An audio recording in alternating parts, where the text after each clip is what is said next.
भवतु सहनो भुनक्तु सह वीर्यं करवावहै तेजस्विनावधीतमस्तु मा विद्विषावहै। ओम शांति शांति शांति। सबको नमस्कार, जय श्री कृष्ण। हम लोग कठोपनिषद पर विचार कर रहे हैं। इस क्रम में हमने 5 मंत्रों तक अभी तक विचार किया है। तो उसमें नचिकेता के जो पिताजी हैं, जिनका नाम है वाजश्रवस व उद्दालक, उन्होंने स्वर्ग की कामना के लिए एक याग किया है जिसका नाम था विश्वजित नामक याग किया। तो उस याग की विशेषता है कि उसमें सर्वस्व अर्पण करना पड़ता है। ऐसा याग उन्होंने किया।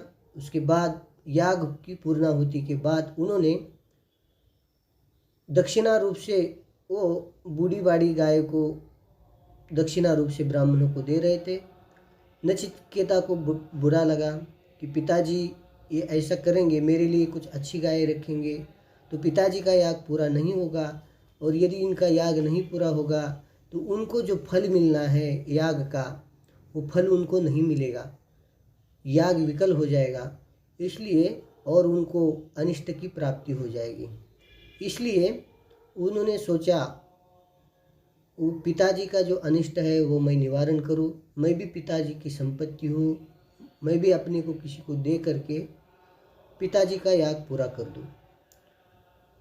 उसके बाद उन्होंने अपने पिताजी से कहा कि हे पिताजी, आप मुझे किसको दे रहे हैं? 1-2 बार कह दिया। फिर उसके बाद पिताजी ने गुस्से में आकर कह दिया कि मैं तुम्हें मृत्यु को दे रहा हूँ। अब पिताजी ने कहा मृत्यु को तुम्हें दे रहा हूँ। अब पिताजी का तो मृत्यु को नचिकेता को देने का कोई प्रयोजन तो है ही नहीं है। तो पिताजी ने ऐसा जो कहा है वो तो बिना प्रयोजन के लिए कहा है, कोई प्रयोजन नहीं है। परंतु नचिकेता ने सोचा कि पिताजी की बात जो है वो झूठी न हो जाए, इसके लिए वो अपने पिताजी को प्रार्थना कर रहे कि मुझे आप यमलोक भेज दीजिए, यमलोक भेज देंगे तो आपका याग पूरा हो जाएगा। तो वही प्रतिज्ञा छठे मंत्र के द्वारा यहाँ की जा रही है। तो छठे मंत्र का उच्चारण कीजिए। आपके सामने स्क्रीन पर छठा मंत्र है।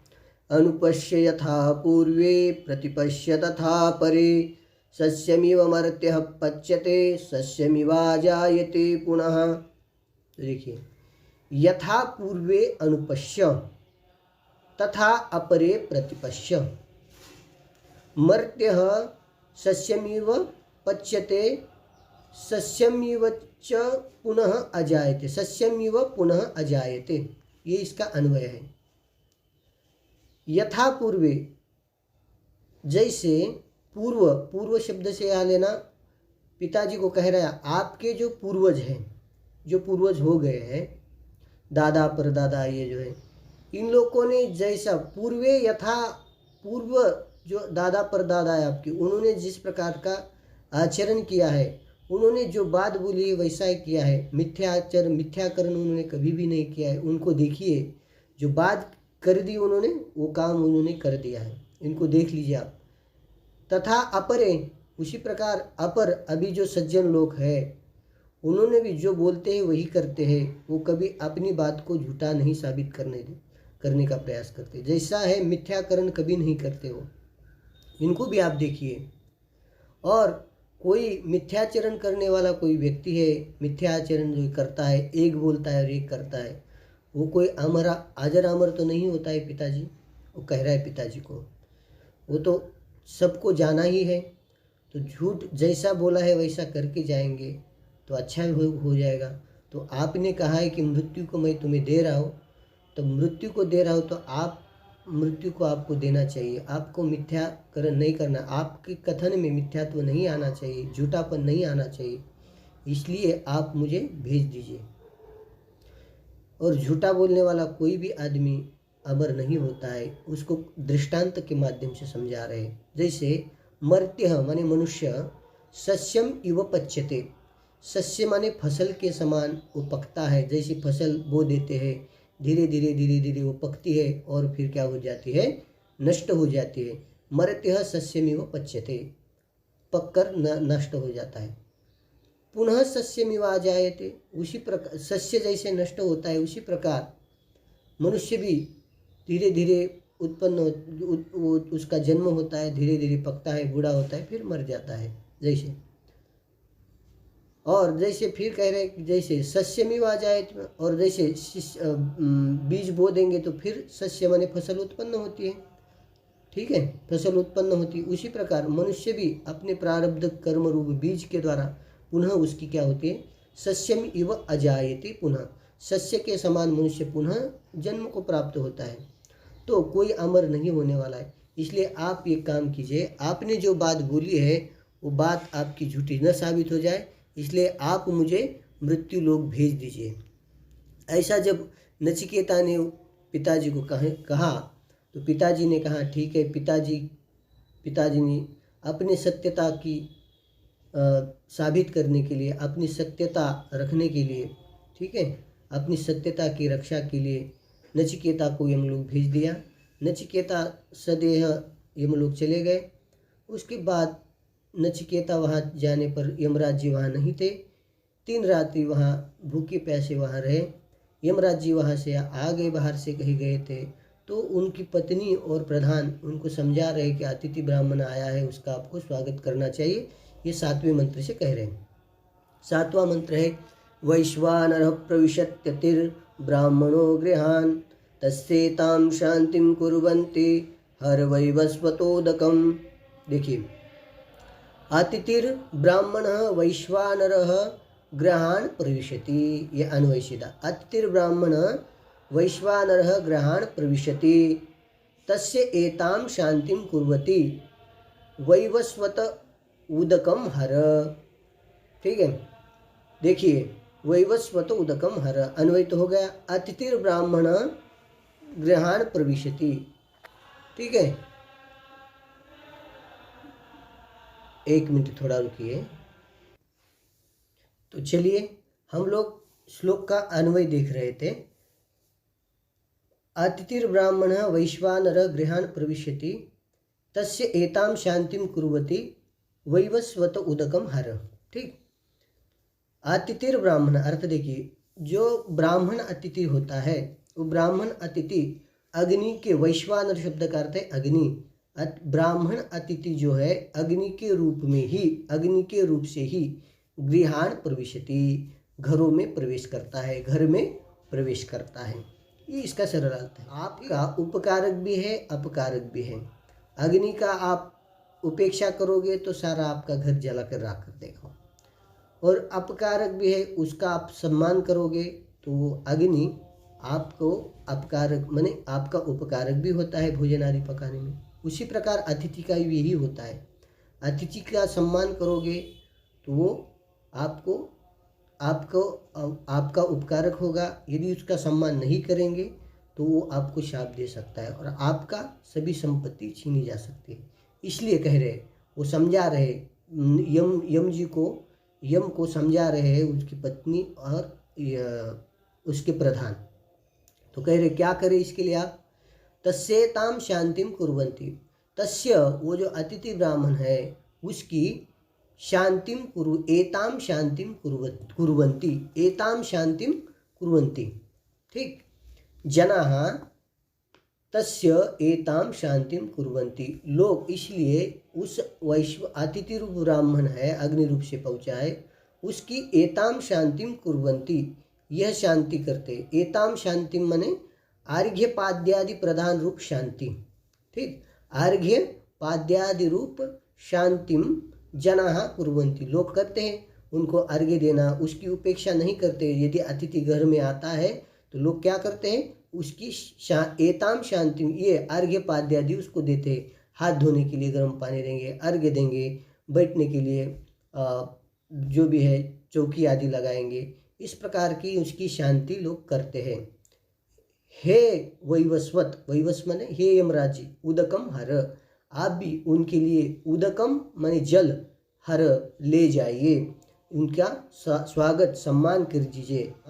हर शब्द का अर्थ यहाँ पर शिव जी नहीं लेना है। हर शब्द का अर्थ रे हरने धातु का एक क्रियापद है, उत्तम पुरुष का, लोट लकार का उद्यम पुरुष का एक वचन है, ये समझ लेना।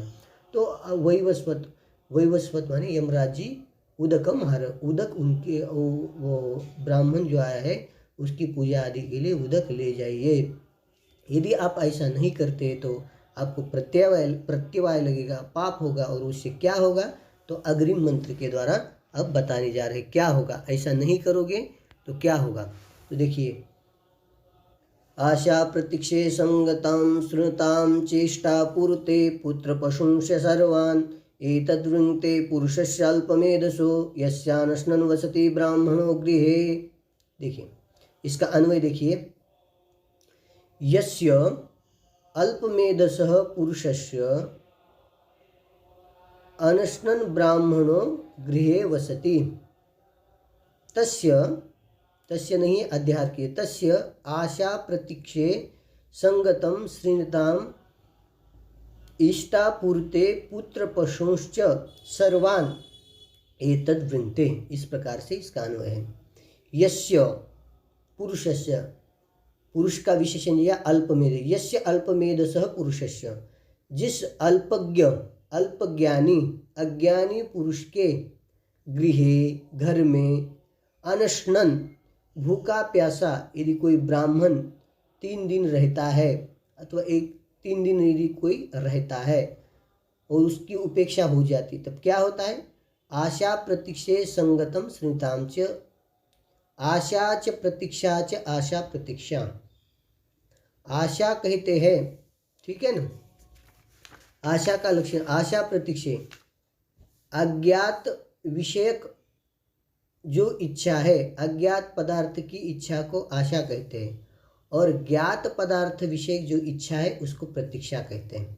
आशा प्रतीक्षा, तो आशा और प्रतीक्षा, अज्ञात पदार्थ विषयक इच्छा और ज्ञात पदार्थ विषयक इच्छा, आशा शब्द का और प्रतीक्षा शब्द का ये अर्थ होता है।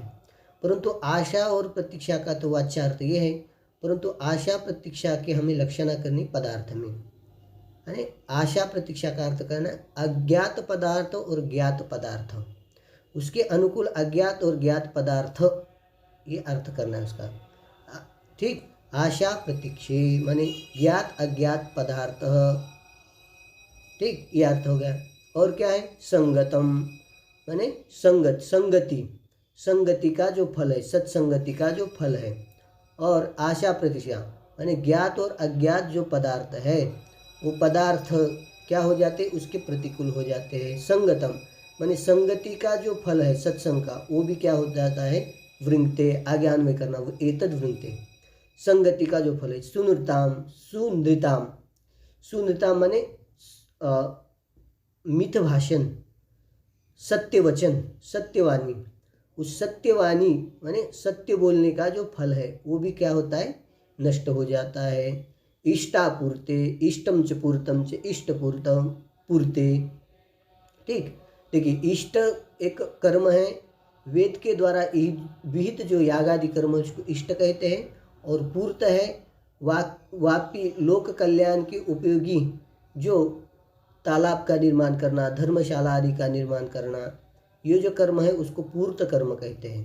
तो इष्ट और पूर्त यहाँ कर्म आए, तो कर्म की यहाँ लक्षणा करनी, इष्ट और पूर्त कर्मों का जो फल है वो भी नष्ट हो जाता है। पुत्र पशुंश्च सर्वान, पुत्र है, पशु है, सर्वान ये सभी, ये सब जो है वृंगते नष्ट हो जाते हैं। अर्थ फिर यानी जो ज्ञात विषय, ज्ञात पदार्थ विषय, ज्ञात पदार्थ, अज्ञात पदार्थ, संगति का फल, सत्य बोलने का फल, इष्ट पूर्त कर्म का फल, पुत्र पशु, ये सभी क्या होते, एतत् सर्वान वृंगते, ये सभी क्या हो जाते हैं, नश्यति, नष्ट हो जाते हैं, ठीक है। यदि उस ब्राह्मण की उपेक्षा करते हैं तो ये सारा प्रत्यवाय लगता है और आपके जीवन में ये सारे फल जो होते हैं वो नष्ट हो जाते हैं, इसका भाव है। जब प्रधान वो जो मंत्री और उसकी पत्नी ने जब ऐसा कहा, तब मृत्यु जो है आपका जो यमराज जी है वो पानी आदि लेकर के नचिकेता के पास जाते हैं, उसका यथोचित सम्मान करते हैं। उसी बात को आगे श्लोक में कह रहे हैं, अगले मंत्र में कह रहे हैं। देखिए अगला मंत्र है आपका, चलिए हम लोग 90वें मंत्र का उच्चारण करते हैं। तिस्रो रात्रिर्यद्वात्सिद् गृहे में अनश्नन् ब्राह्मण अतिथिर्नमस्यः नमस्तेस्तु ब्रह्मन् स्वस्ति में अस्तु तस्मात् प्रतित्रीन् वरान् वृणीष्व। ये हो गया। इसका पदच्छेद देखिए। तिस्रः रात्रिः यत् अवात्सिः गृहे में अनश्नन् ब्रह्मन् नमस्यः नमः ते अस्तु ब्रह्मन् स्वस्ति में अस्तु तस्मात् प्रति त्रीन् वरान् वृणीष्व। ये देखिए, अब पदच्छेद देखिए। यत् ब्राह्मण अतिथि तीसरो रात्रि में अनश्नन् गृहे अवात्सि नमस्यः तस्मात् हे ब्रह्मन् नमते नमः अस्तु मे स्वस्ति अस्तु प्रति त्रीन् वरान् वृणीष्व। ये इसका अन्वय हो गया। ठीक, तो देखिए, यत् यस्मात्, क्योंकि, यत् का अर्थ है यस्मात्, क्योंकि, हे ब्राह्मण अतिथि तीसरो रात्रि 3 रात्रि तक आप अनश्नन भूखे प्यासे में मेरे घर में आप अवात्सी रहे। ठीक, यह अर्थ होगा इसका, घर रहे, इसलिए नमस्यः आप नमस्कार योग्य है।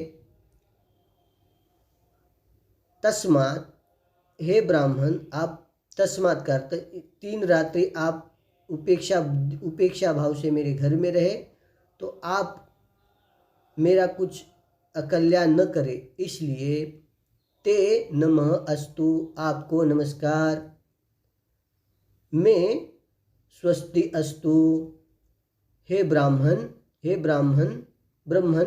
मैं स्वस्ति अस्तु मेरा कल्याण आप करें। प्रति का अर्थ यहाँ पर करना है प्रत्येक दिन के प्रति, प्रत्येक एक दिन के लिए 3 वरान् वृणीष्व 3 वर मैं आपको देता हूँ, आप जो चाहे मांग सकते हैं। इस प्रकार यम जी ने नचिकेता को जब कहा तो नचिकेता ने प्रथम वर मांगा। तो नचिकेता प्रथम वर मांग रहा है 3 वरों में से, तो वो 10वें मंत्र के द्वारा वो वर का वर्णन किया जा रहा है। तो 10वें मंत्र का हम उच्चारण करते हैं।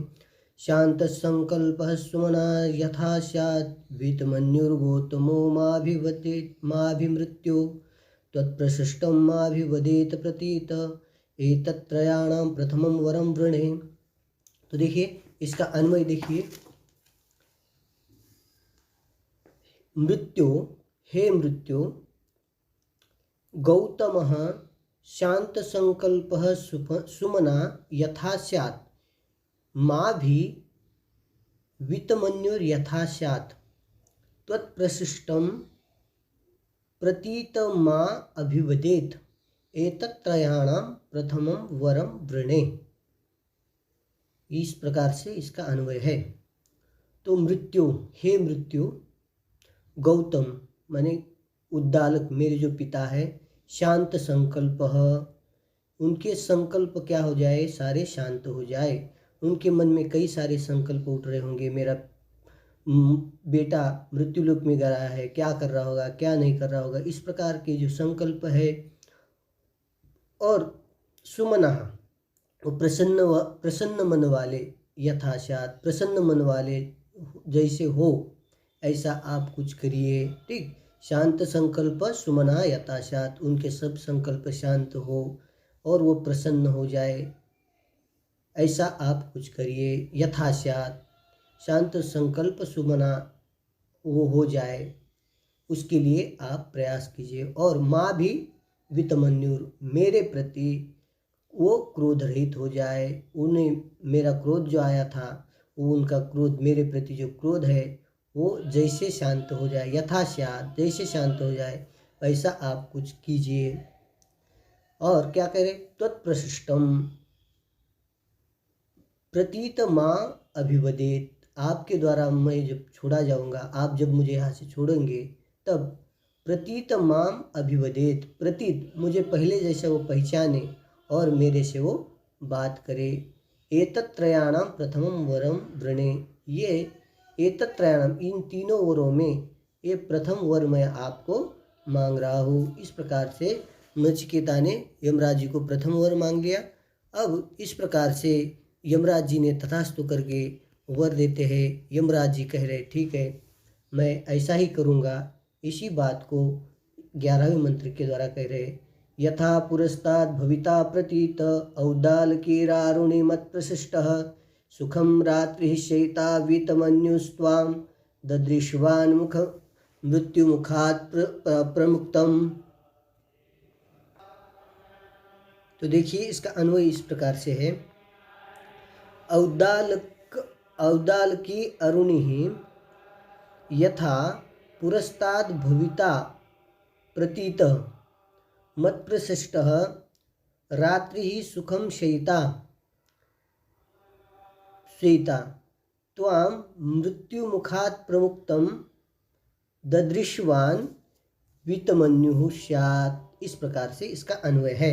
ठीक, देखिए औदालकी, औदालक एव औदालकी, औदालक माने उद्दालक के लिए है, औदालकी प्रयोग किया है। और आरुणि है, अरुणस्य अपत्य आरुणि, औदालकी जो आरुणि है, यथा पुरस्ताद जैसे पहले, पुरस्ताद भविता जैसे पहले तुमको वो जानता था, पहले जिस प्रकार से तुम्हें प्रिय पुत्र के समान जैसे देखता था समझता था, वैसे ही भविता प्रतीत, वैसे ही उसको अभी भी मैं तुम्हें जब छोड़ूंगा तभी इसी प्रकार से वो तुम्हें पहचान लेगा। प्रतीत माने उसी तरह वो तुम्हें जान लेगा। और क्या है, मत प्रशिष्टः रात्रि सुखम शयिता, और मेरी प्रेरणा से वो रात्रि सुखम शयिता, उसकी जितनी भी रात्रि बची है तुम जाने तक, उन रात्रियों में वो सुखरूप शयन करेगा। और क्या कह रहे हैं, त्वां मृत्यु मुखात् प्रमुक्तम, तुमको मृत्यु मुख से छूटा हुआ ददृश्वान देख करके, वितमन्यु स्यात्, वितमन्यु माने वो क्रोध रहित हो जाएगा। इस प्रकार से नचिकेता, इस प्रकार से नचिकेता ने जब प्रथम वर मांगा तो यमराज जी ने कहा ठीक है, मैं इसी प्रकार से करूँगा। तो यमराज जी ने ये द्वितीय वर, प्रथम वर नचिकेता को दे दिया। अभी वो दूसरा वर मांगेगा नचिकेता, उसके बारे में हम चर्चा आगे करेंगे। तब तक सबको जय श्री कृष्ण।